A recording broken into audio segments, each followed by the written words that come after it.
Hello everyone, welcome to the July 30th, 2017 edition of the Astrology News Report. I'm your intrepid host, Ron Berger. In this segment, we'll take a look at the upcoming planetary patterns and predictions, what's on the celestial agenda for July 30th to August 5th, and beyond. But before we begin, an important announcement. The Astrology News Report could use a bit of financial assistance. Please help support your favorite astrology blog. Even $10 helps, but you can donate any amount. Just click or tap on the link at the end of the video. Thanks. And now, on with the predictions. No planets are changing signs in the sidereal zodiac this week, but there are some important patterns forming that are worthy of consideration. So, I thought to take advantage of this brief interlude to contemplate what is coming up in August. Of course, the thing on everyone's mind is the total solar eclipse. This isn't such a big deal if you are not in the USA, because this eclipse is only going to be visible as a total eclipse over the continental United States. People in every other part of the world will just be having a normal day. I've already done a video analyzing the astrological significations of the eclipse, so no more on that here, but there will be another special report on the effects on personal charts in a forthcoming episode. One of the main astrology features of August 2017 is that Saturn is stationary this month. Back in April, Saturn began a 4.5 months long retrograde phase, which will end on August 25th. Before and after ending its retrograde period, a planet appears to stop moving in the zodiac. Naturally slow-moving planets like Saturn become motionless for extended periods of time. This condition, called stationary, makes the planet extra strong for effects. In this case, Saturn, the Great Malefic, will be dispensing its energy of limitation in powerful ways all through August and most of September.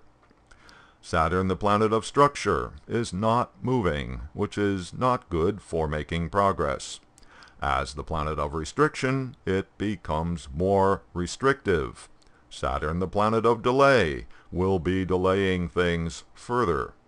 The planet of the established order, when it is immobile, will not be willing to adjust to changes, even necessary ones. In this stubborn condition, the planet of harsh reality can be especially harsh, even cruel, particularly in a naturally power-oriented sign like Scorpio. Saturn is now stationary at 27 degrees Scorpio. If you have anything significant in your natal chart at the end of Scorpio or opposite at the end of Taurus, you will definitely be feeling the energy of restrictive Saturn. Probably you already are. Here's an example of somebody with that problem. Donald Trump. Saturn is stationary on his natal Ketu and simultaneously conjunct natal Moon, opposite natal Sun, natal Rahu, and natal Uranus. Mr. Trump is not going to be having an easy August. Along with Saturn, another immobilized astrology component in the zodiac is the nodal axis. Rahu and Ketu, the eclipse points, are stationary this month. The eclipse points are calculated based on the interaction of the path of the Sun and the path of the Moon. Usually these points make about 2 degrees progress per month, and they move backwards compared to the rest of the planets in perpetual retrograde motion. But every so often, the nodes pause on a degree for a month or more. What is notable this time is that the pause is happening just as the nodes are about to change signs. In other words, right on the borderline between two signs, Leo and Cancer for Rahu, and between Aquarius and Capricorn for Ketu. What is the signification of this?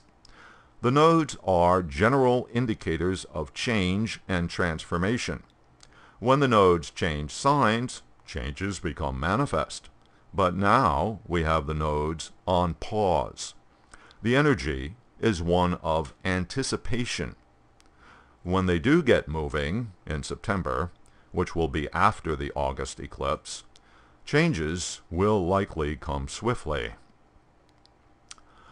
Another planet that is not making progress this month is Mercury, which remains in the sign Leo all month due to going retrograde.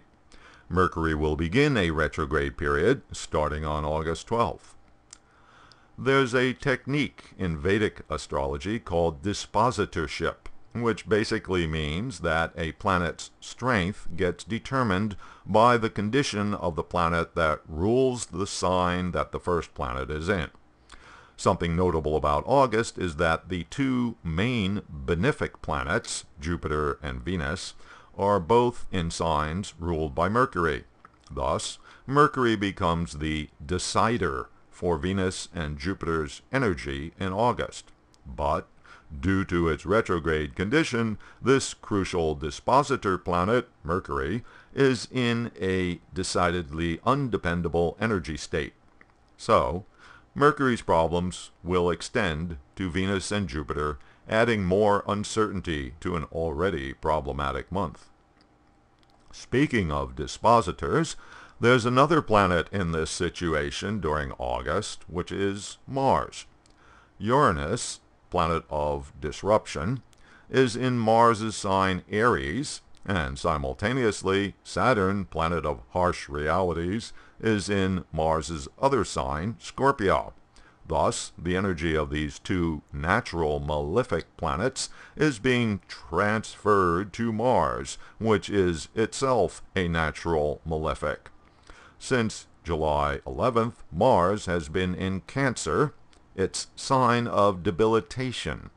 A debilitated natural malefic planet has even more potential to do harm. So Mars and its significations are especially problematic during August and beyond, because Saturn doesn't leave Mars's sign Scorpio until late October. Okay, so there's a lot of stuck negative planetary energy in August. What to do about all this? Well, we should not have high expectations for August. It's not the best month for moving forward or getting anything started. Like the nodes, this month is a time for a pause. Things change in September. Actually, September will bring a lot of changes and a whole new ball game in the zodiac. And now, before leaving you, a little reminder. It does take a lot of time and work to produce these videos each week. If you appreciate what this YouTube channel does for you, please help keep it going by visiting the donation page and making a contribution. Just click on or touch the donation card you see here. Thanks, and until next week.